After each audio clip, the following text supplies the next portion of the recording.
Magandang araw ho sa inyo lahat o magandang gabi ho sa inyo lahat. Abay, ako na naman ho ito, ang pambansang bartender ho ng Pilipinas. Wala akong iba kundi si Mr. Lance. Okay, kasi may natanggap o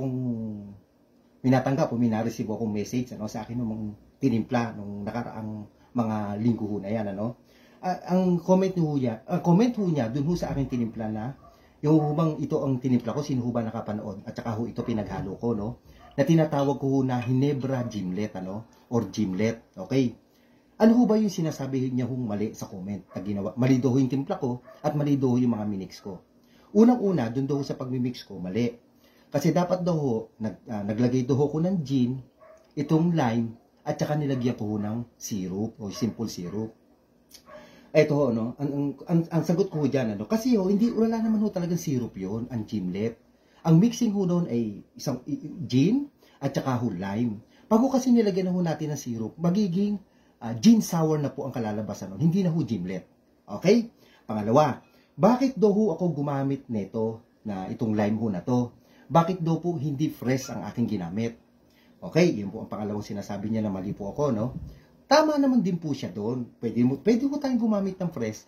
Pwede ko tayong gumamit ng nasa bote. Kung wala ho tayong fresh na lime. Okay? Okay. Yan.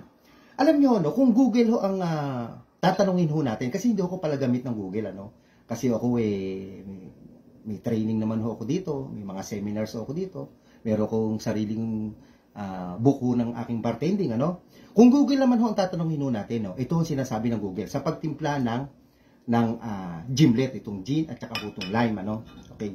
If you want to try this variation, ibig sabihin yung gimlet, yung gin at saka yung lime, kaya ito ang mixing niya. Use 2 ounces of gin, okay? And 1 ounce of rose lime juice cordial. Wala hong nakalagay na simple syrup. O, yun lang ho nakalagay. Ulitin ko, ang nakalagay ho ay 2 ounces of gin and 1 ounce of rose lime cordial. Juice cordial. Ibig sabihin, nasa bote ho na ganito. Okay? Ay sana ho, yung nag-comment ay nasagot ko ho yung kanyang comment. Okay? Baka kayo, may mga comment din ho kayo, may mga gusto kayo tanong kay Mr. Lance ay i-comment lang ho dyan sa comment section at sasagutin ho natin. Okay? Ako ho ang pambansang bartender ho ng Pilipinas. Wala akong iba kundi si Mr. Lance. Thanks for watching.